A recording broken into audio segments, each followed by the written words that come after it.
আসসালামু আলাইকুম।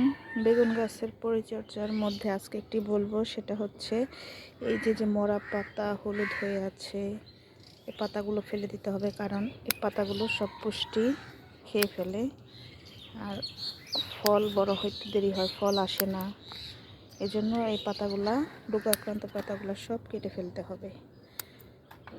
এগুলা কাটার পরে যে এগুলো থাকবে ওগুলো শক্তি পাবে, প্লাস ফুল ফল বেশি আসবে।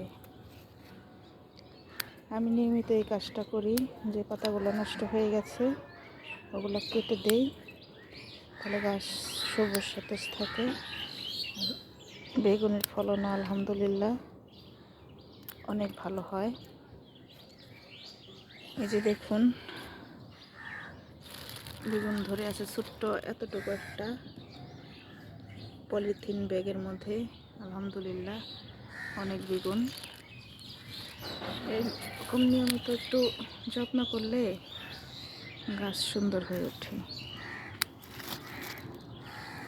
এই যে পাতাগুলো রয়েছে এগুলো সব নষ্ট হয়ে গেছে, মাকড় আক্রমণ করেছে।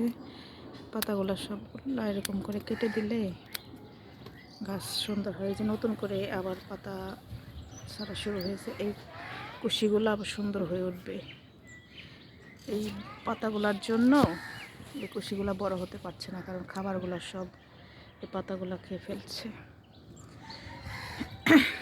যে আলহামদুলিল্লাহ, যে একটা গাছ ফলন দিতে দিতে নষ্ট হয়ে গেছে, আবার নতুন করে যে চারা তৈরি করেছি এগুলো আবার ফলন দেওয়া শুরু করবে।